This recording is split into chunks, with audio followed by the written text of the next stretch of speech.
ધોરણ 11 માટેનો ખૂબ જ અગત્યનો દાખલો છે. ઉદાહરણ નંબર 4. અગાઉ આપણે 1 થી 3 ઉદાહરણના દાખલાઓ મૂકી દીધા છે. એ ન જોઈએ તો એ પણ જોઈ લઈશું. અને આ ઉદાહરણ નંબર 4 છે. અગાઉ જ્યારે આપણે ફરીથી મળીશું ત્યારે આગળના દાખલા ઉપર જોઈશું. અત્યારે ઉદાહરણ નંબર જે 4 છે એને વ્યવસ્થિત સમજવાનો પ્રયત્ન કરીએ. પહેલું, 10,000 રોકડા, 10,000નો માલ સ્ટોક અને 5,000નું ફર્નિચર લાવી ધંધો શરૂ કર્યો. જે કંઈ બી ધંધામાં લાવવામાં આવે એને મૂડી કહેવાય. અને મૂડી શું થાય? જમા થાય. કારણ કે આપનાર વ્યક્તિ એટલે જમા થવાનું. અને જે કંઈ પણ લાવવામાં આવે એ બધું જ શું કરી દેવાનું? ઉધાર કરી દેવાનું. એ જ રીતના મથુરા ટ્રેડર્સમાંથી 5,000નો માલ ખરીદ્યો એટલે ખરીદી ઉધાર, અને મથુરા ટ્રેડર્સ આપનાર એટલે જમા. રોકડેથી માલ વેચ્યો, વેચે તો માલ જાય એટલે જમા, અને વેચે તો પૈસા આવે એટલે રોકડ ઉધાર. હવે આપણે આ 3 આમનોંધ શીખીએ અને લખીએ. એ લખવાનું 2014 એપ્રિલ, અને પછી કઈ તારીખ છે એ લખી દેવાની. તો 1 તારીખ છે. ફરીથી મેં કીધું એ પ્રમાણે બધી જ વસ્તુ આવે છે એટલે ઉધાર લખી દેવાનું. લખવાનું રોકડ ખાતે ઉધાર. રોકડ ખાતે ઉધારનો એકદમ છેલ્લે લખવાનો. ત્યાર પછી માલ સ્ટોક આવે છે તો રોકડની રકમ લખી દઈએ 10,000. અને માલ સ્ટોક બી આવે છે એટલે માલ સ્ટોક ખાતે ઉધાર. માલ સ્ટોક ખાતે ઉધાર કેટલા? તો એ પણ 10,000 જ છે. ત્યાર પછી એવું લખેલું છે કે ફર્નિચર છે. ફર્નિચર બી આવે છે, આવે તો ઉધાર, એટલે લખવાનું ફર્નિચર ખાતે ઉધાર. આ જે મૂડીવાળી આમ આવે ને એમાં બધું ઉધાર જ લખી દેવાનું. ફક્ત ને ફક્ત લેણદારો આવે ને તો એને જમા કરવાનું. જે કંઈ બી આવે ધંધામાં એને મૂડી કહેવાય, એટલે લખવાનું મૂડી ખાતે જમા. કેટલા? તો આ બધાનો સરવાળો એટલે કે 25,000. 10, 10 અને 5 તો કેટલા થાય? 25 થાય. આ 25 લખીને આ રીતના વિગત જે છે એ વિગતનું ખાનું આપણે બંધ કરી દેવાનું. બીજા કોઈમાં આપણે કંઈ કરવાનું નહીં. ત્યાર પછી 3 તારીખ, તો અહીંયા લખવાનું 3. મથુરા ટ્રેડર્સ આપનાર છે એટલે જમા થવાનું. માલ ખરીદ્યો એટલે લખવાનું શું? ખરીદ ખાતે ઉધાર. ખરીદ ખાતે ઉધાર એ મથુરા ટ્રેડર્સ ખાતે. મથુરા ટ્રેડર્સ આપનાર કહેવાય ને, એટલે મથુરા ટ્રેડર્સ જમા થાય. કે મથુરા ટ્રેડર્સ પાસેથી આપણને પૈસા મળે એટલે એ આપનાર કહેવાય. અને ખરીદે તો માલ આવે તો ખરીદ ખાતે ઉધાર.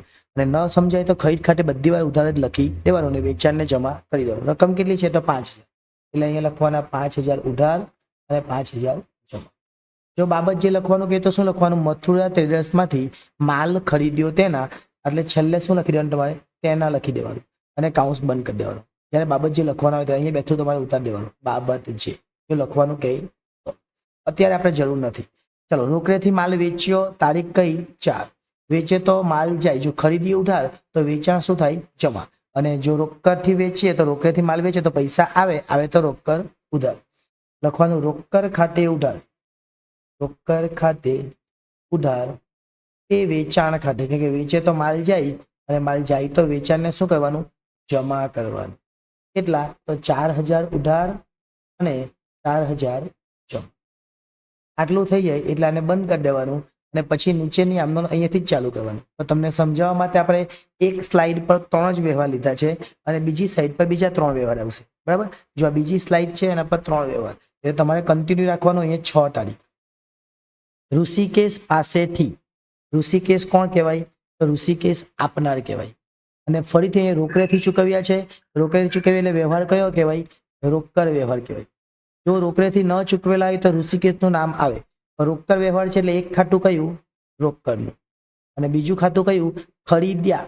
ખરીદ્યા એટલે ખરીદ ખાતું. પણ તમે જોઈ શકો અડધા નાના ચૂકવેલા છે તો અડધામાં રોકડ લખવાનું અને અડધામાં ઋષિકેશ લખવાનું. કેવી રીતના લખવાનું જરા ધ્યાન આપજો. અહીંયા તો શું લખવાનું તે પહેલા તો ખરીદ્યો એટલે લખવાનું ખરીદ ખાતે ઉધાર. ખરીદ ખાતે ઉધાર. કેટલાનો માલ ખરીદ્યો? તો 8,000. ધ્યાન આપજો. અહીંયા પછી એવું કીધું અડધા નાના રોકડ ચૂકવી એટલે રોકડ જાય તે રોકડ ખાતે. એટલે અડધા નાના એટલે કેટલા થાય? તો 8,000 ના અડધા 4,000 થાય. એટલે 4,000 આપણે ચૂકવી દીધા, જાય તો રોકડ જમા. અડધા ન ચૂકવ્યા એ ઉધાર વ્યવહાર કહેવાય. તેમાં વ્યક્તિનું નામ લખવાનું એટલે કે ઋષિકેશ.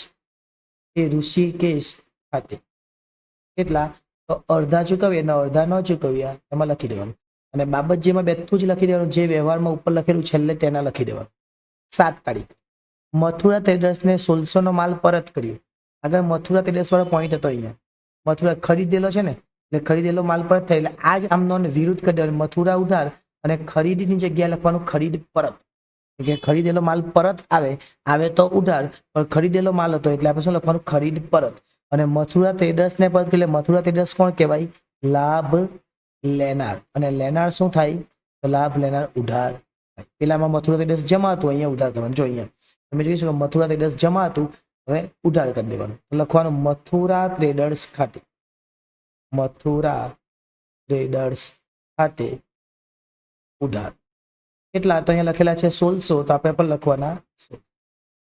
અને ખરીદી ઉધાર હતી તો અહીંયા લખી દેવાનું ખરીદ પરત જમા. જો વેચાણ ઉધાર હોય તો વેચાણ પરતને, વેચાણ જમા હોય તો વેચાણ પરતને ઉધાર કરે. એટલે ખરીદી ઉધાર હતી તો ખરીદ પરત જમા. અને જે આમનોંધ લખવાની એ આમનોંધમાં બાબત જે લખવી હોય તો તમને મેં આગળ કીધું છે, બેઠું જ લખી દેવાનું, પછી બાબત જે લખવાનું. 9મો પોઈન્ટ, વડાપ્રધાન વાળું જે છે એટલે વડાપ્રધાન રાહત ફંડ કહેવાય, એને ધર્મદા ખર્ચ કહેવાય, આપણે દાન કરેલું કહેવાય. એટલે ધર્મદા ખર્ચ. અને માલ જાય તો મેં તમને આગળ પણ કીધેલું છે, કોઈ પણ રીતે માલ જાય તો ખરીદીને જમા કરવાનું. ખરીદીને જમા કરો એટલે ખરીદ ખાતે જમા આપણે થઈ જશે. શું લખવાનું? આપણે લખવાનું ધર્મદા ખર્ચ ખાતે ઉધાર. ધર્મદા ખર્ચ ખાતે ઉધાર. અને કોઈ પણ રીતે માલ જાય તો ખરીદીને જમા કરવાનું, એટલે ખરીદ ખાતે જમા. આગ લાગે તો પણ ખરીદીને જમા કરવાનું, અકસ્માત થાય તો પણ ખરીદીને જમા કરવાનું, આપણને ખબર છે. એટલે લખવાને 600 એટલે કે 600 ઉધાર અને 600 જમા. ત્યાર પછી અહીંયાથી કન્ટિન્યુ ચાલુ રાખવાનું. પણ આપણે મેં તમને કીધું એક સ્લાઇડ પર 3 જ વ્યવહાર લીધા છે, એટલે બીજા 3 વ્યવહાર આપણે અહીંયાથી કન્ટિન્યુ કરીએ. અને તારીખ નંબર, દુકાન માટે ઇલેક્ટ્રોનિક તોલ મશીન ખરીદ્યું. ઇલેક્ટ્રિક તોલ મશીન એને શું કહેવાય? તો ઇલેક્ટ્રિક તોલ મશીન એને ડેડ સ્ટોક કહેવાય. શું કહેવાય? Dead stock. એટલે કોઈ પણ વજન કાંટા એવું આવે, જો વજનની તોલ માપનું સાધનો આવે તો બધામાં ડેડ સ્ટોક ખરીદ્યું એટલે આવે. અને જો ચૂકવી દીધા હશે પૈસા, કે વ્યક્તિનું નામ નથી અને પૈસા ચૂકવી દે તો રોકડ જમા. લખવાનું શું? ડેડ સ્ટોક ખાતે ઉધાર. જો કોઈ પણ રીતે માલ ખરીદીએ તો ખરીદી ઉધાર લખવાનું, પણ જો કોઈ વસ્તુ ખરીદે તો એ વસ્તુનું નામ લખવાનું. અને તોલ માપના સાધનો એટલે ડેડ સ્ટોક, એને ઉધાર કરી દેવાનું. અને રોકડ જાય તો લખવાનું રોકડ ખાતે જમા. કેટલા થવાના? તો રકમ આપેલી 450 એટલે કે 450 ઉધાર અને 450 જમા. અહીંથી આપણે બંધ કરી દેવાનું. અને બાબત જે લખવી હોય તો સીધું જે છે એ લખી દેવાનું. 15 તારીખ, બરસાના પ્રાઇવેટ લિમિટેડના 100 શેર, 100 શેર છે 30ના ભાવે, એટલે 100 ગુણ્યા 30 કરીએ એટલે શેર કેટલાના? તો શેર થયા 3000. 2% દલાલી, આ 3000ના 2% કરવાના. 3000ના 2% એટલે 2/100, 2 0 નીકળી જાય એટલે દલાલી કેટલી થઈ? દલાલી પણ આપણે શેમાં ઉમેરી દેવાની? તો આપણે શેરમાં જ ઉમેરી દેવાની, કારણ કે શેર આપણે કેટલાના ખરીદ્યા? તો 3060ના ખરીદ્યા કહેવાય. અને આ જે બધી રકમ છે એ શેનાથી ચૂકવી? ચેકથી, એટલે બેંકને જમા કરવાનું. 3060 એમાં લખવાનું બરસાના પ્રાઇવેટ લિમિટેડના શેર. અને શેરમાં આપણે શું કર્યું? રોકાણ કર્યું, એટલે ઇન્વેસ્ટમેન્ટ કર્યું છે. તો લખવાનું શું? બરસાના, જે બેઠું જ લખવાનું પ્રાઇવેટ લિમિટેડ, એ તો છે જ. અને આપણે શું કર્યું? પ્રાઇવેટ લિમિટેડના શેરમાં રોકાણ કર્યું, એટલે લખવાનું શેરમાં રોકાણ અથવા શેર રોકાણ. શેરમાં રોકાણ ખાતે ઉધાર, અથવા શેર રોકાણ લખે તો બી ચાલે, ખાતે ઉધાર. એ પૈસા કેવી રીતના ચૂકવ્યા? તો ચેકથી ચૂકવ્યા, એ બેંક ખાતે. અને કોઈ એવું લખવું હોય દલાલી, તો દલાલી પર લખી દેવાનું. દલાલી લખવાનો કોઈ મતલબ નથી. કેમ? તમે 3000ની કોઈ વસ્તુ લાવો અને એના પર ટેક્સ ચૂકવો, દલાલી ચૂકવો, તો તમે ઘરે કોઈ બીને પૂછો કેટલાને લાવ્યા? તો 3060નું જ કહેવાના. સમજો કે તમે 10,000નું ટીવી લાવે અને 500 રૂપિયાનું સ્ટેન્ડ લાવે, તો કોઈ તમને પૂછે કે ટીવી કેટલાનું, તો તમે શું કહો? 10,500. તો શેર કેટલાના કહેવાય? 3060. એટલે લખવાનું 3060 અને લખવાનું 3000ના શેર અને 60 રૂપિયા દલાલી. 18 તારીખ, કેદારનાથને 4000નો માલ વેચ્યો. કેદારનાથ કોઈ સ્થળ નથી અત્યારે. કેદારનાથ કોણ છે? તો કેદારનાથ વ્યક્તિ છે. એટલે કેદારનાથ ને વેચ્યો એટલે કેદારનાથ કોણ કહેવાય? લેનાર કહેવાય. અને આપણને ખબર, લેનાર ઉધાર થાય ને વેચે તો માલ જાય, જાય તો વેચાણ જમા. એટલે કેદારનાથ ઉધાર, એટલે લખવાનું કેદારનાથ ખાતે ઉધાર. કેદારનાથ ખાતે ઉધાર. અને વેચે તો માલ જાય, એ વેચાણ ખાતે જમા. એ વેચાણ ખાતે જમા. કેટલા? જે રકમ આપેલી છે 4000 એ લખી દેવાની. એટલે અહીંયા 4000 ઉધાર અને 4,000 જમા. ત્યાર પછીના વ્યવહારો કન્ટિન્યુ રાખવાના. કન્ટિન્યુ એટલે અહીંયાથી 18 તારીખથી નીચે જ લખવાનું. પણ મેં તમને અગાઉ કીધું એ પ્રમાણે આપણે સ્લાઇડમાં વ્યવસ્થિત સમજવા દે તો પણ વ્યવહાર રાખેલા છે. આગળ જોઈએ. આગળનો વ્યવહાર કંઈક આવો છે. 15,000 નો માલ આગથી નાશ પામ્યો.